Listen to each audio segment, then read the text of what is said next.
আল্লাহ পাক রব্বুল আলামিন ওই বান্দার জীবনের গুনাহ মাফ করে দেবেন। কোন বান্দা সে যে যার কপাল এত ভালো, যার জীবনের গুনাহগুলি মাফ করে দিবেন কে? আল্লাহ। আল্লাহ পাক রব্বুল আলামিন বলেন, এক নাম্বার হচ্ছে ওই ব্যক্তি, যেই ব্যক্তি সকালে এবং সন্ধ্যায় যে ব্যক্তি তিনবার পড়বে আস্তাগফিরুল্লাহ আস্তাগফিরুল্লাহ আস্তাগফিরুল্লাহ আল্লাযী লা ইলাহা ইল্লা হুয়াল হাইয়ুল কাইয়্যুম ওয়া আতুবু ইলাইহি লা হাওলা ওয়ালা কুওয়াতা ইল্লা বিল্লাহিল আলিয়্যিল আযীম। আল্লাহু আকবার। যে ব্যক্তি এই আস্তাগফিরুল্লাহ সকালে তিনবার এবং মাগরিবের পরে যদি তিনবার পড়ে, আল্লাহ পাক রব্বুল আলামিন তার সমস্ত জীবনের গুনাহগুলো মাফ করে দিবেন।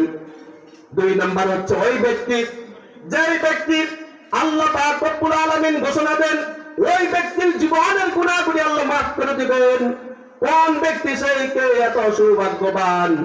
আল্লাহ পাক রব্বুল আলামিন ঘোষণা দেন ওই ব্যক্তি, যে ব্যক্তি 5 ওয়াক্ত নামাজ পড়ার জন্য ওযু করে। কি করে? ওযু করে। ওযু করার পর এই যে আঙ্গুলটা দেখতেছেন শাহাদাত আঙ্গুল, আকাশের দিকে উঠিয়ে আপনি যখনই পড়বেন আশহাদু আল্লা ইলাহা ইল্লাল্লাহু ওয়া আশহাদু আন্না মুহাম্মাদান আবদুহু ওয়া রাসূলুহু, যে ব্যক্তি ওযু করবে 5 বার 5 ওয়াক্ত নামাজের জন্য ওযু করবে, ওই ব্যক্তির জীবনের গুনাহগুলি মাফ করে দেবেন কে?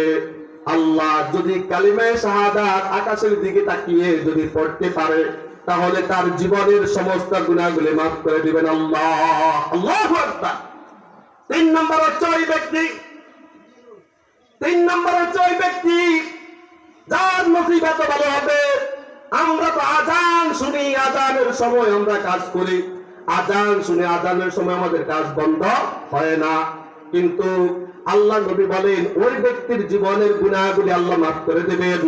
যে ব্যক্তি আজান শুনতেছে, হাত থেকে কাজ ছেড়ে দিয়েছে, হাত থেকে কাজ ছেড়ে দিয়ে ক্ষান্ত হয় নাই, ওই লোক হাত থেকে কাজ ছেড়ে দেওয়ার পর আজান শুনেছে আর আজানের প্রত্যেকটা শব্দের উত্তর দিল। আল্লাহ পাক রব্বুল আলামিন যে ব্যক্তি আজান শুনলো আর আজানের শব্দগুলির উত্তর দিল, তার জীবনের সমস্ত গুনাহগুলি মাফ করে দেবে। আল্লাহু আকবার। আজান শুনেছেন আপনি আর আজানের উত্তর দিলেন আর আপনার জীবনের গুনাহগুলি মাফ করে দেবে আল্লাহ। 3 নাম্বার বলেছে, 4 নাম্বার ওই ব্যক্তির জীবনের গুনাহগুলি মাফ করে দেবে আল্লাহ। যে ব্যক্তি 5 ওয়াক্ত নামাজ আদায় করে। কয় ওয়াক্ত নামাজ? কয় ওয়াক্ত নামাজ? 5 ওয়াক্ত।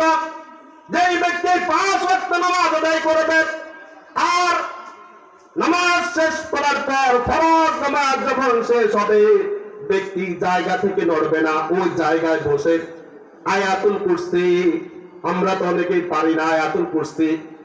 আয়াতুল কুরসি হচ্ছে আল্লাহু লা ইলাহা ইল্লা হুয়াল হাইয়ুল কাইয়্যুম ওয়া আতুবু ইলাইহি লা হাওলা ওয়ালা কুওয়াতা ইল্লা বিল্লাহিল আলিয়্যিল আযীম। এই আয়াতুল কুরসি যে ব্যক্তি তেলাওয়াত করবে, আল্লাহ পাক রব্বুল আলামিন তার জীবনের সমস্ত গুনাহগুলি মাফ করে দেবে। আল্লাহু আকবার।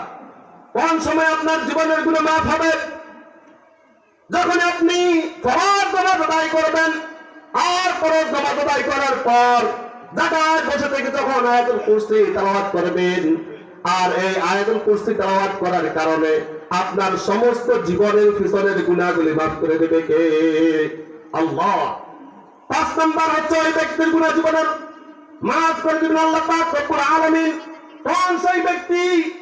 আল্লাহ পাক রব্বুল আলামিন ওই ব্যক্তির জীবনের গুনাহগুলি মাফ করে দেবেন যেই ব্যক্তি 40 দিন এক টানে 5 ওয়াক্ত নামাজ আদায় করবে। কয় ওয়াক্ত? 5 ওয়াক্ত নামাজ। যেই ব্যক্তি তাকবীরুলের সাথে 5 ওয়াক্ত নামাজ যেই ব্যক্তি 40 দিন এক টানে আদায় করবে, তাকবীরুলের সঙ্গে তাকবীরুল সেটা আবার কি অনেকেই জানে না, ঠিক না বেঠিক? তাকবীরুল হচ্ছে ওই সময় যখন ইমাম সাহেব আল্লাহু আকবার বলে হাত বাঁধে, যতটুকু সময় ইমাম সাহেব আল্লাহু আকবার বলে হাত বাঁধে